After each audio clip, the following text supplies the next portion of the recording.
Hello again. Welcome back to this continuing look at evidences for the historical reliability of the Bible. In a previous presentation, I talked about the discovery of tablets that were Babylonian records of the rations given to King Jehoiakim of Judah during his captivity in Babylon.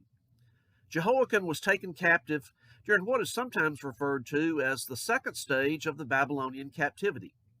The second stage occurred in 597 BC when 10,000 leading citizens of Judah, including the prophet Ezekiel, King Jehoiakim, and others, were taken to Babylon. Contrary to the customary practice, the Bible indicates that Jehoiakim's successor, Zedekiah, was neither one of Jehoiakim's children, nor was he chosen by the Jews, but was installed by King Nebuchadnezzar of Babylon. And he carried away Jehoiakim to Babylon. And the king of Babylon made Mattaniah, Jehoiakim's uncle, king in his stead, and changed his name to Zedekiah. And from Jeremiah chapter 37, Zedekiah, whom Nebuchadnezzar, king of Babylon, made king in the land of Judah.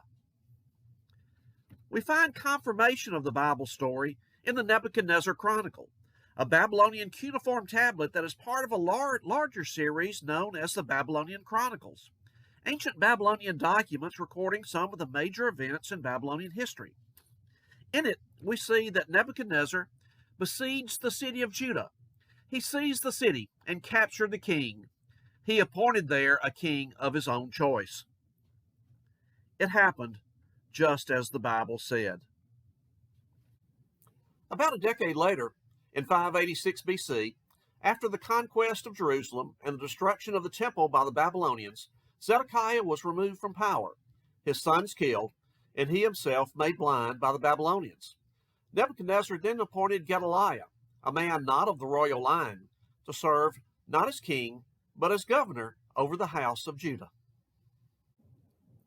In 2 Kings chapter 25 we read, "And over the people who remained in the land of Judah, whom Nebuchadnezzar king of Babylon had left, he appointed Gedaliah, the son of Ahikam, son of Shaphan, governor."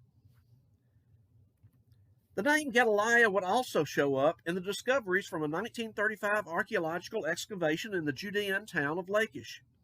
In the ashes of the destructive fires of the Babylonians was found a clay seal with the inscription, "Belonging to Gedaliah, who was over the house." The archaeological context in strata dates it to the time of the governor, Gedaliah. The phrase, "over the house," was typically used in Hebrew to designate one in a position of authority, frequently referring to one of the highest government positions. In 2 Samuel chapter 2 we read, "And the men of Judah came, and there they anointed David king over the house of Judah." In 2 Kings 15, the Bible says, "And the Lord smote the king, so that he was a leper to the day of his death, and he dwelt in a separate house. And Jotham the king's son was over the household, governing the people of the land."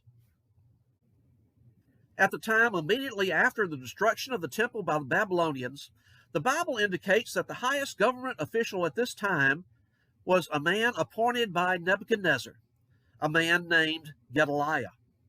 The discovery of Gedaliah's seal seems to confirm that. Although the destruction by the Babylonians was devastating, one of the side benefits was that it left an easily datable layer of artifacts with some interesting finds. Among these finds that we will look at next week, we will not only see this seal confirming that Gedaliah was over the house of Judah at this time, but we will see evidences and references to other people and events mentioned in the Bible that are associated with Gedaliah, including Gedaliah's uncle, his grandfather, and some of those who mutinied against him and killed him. We will also see archaeological evidence for still another Gedaliah mentioned in the Bible. Join us next week as we'll see minor but often memorable characters from the Bible during this time period come to life in the residue of the archaeological record as we continue to look at evidences for the historical reliability of the Bible.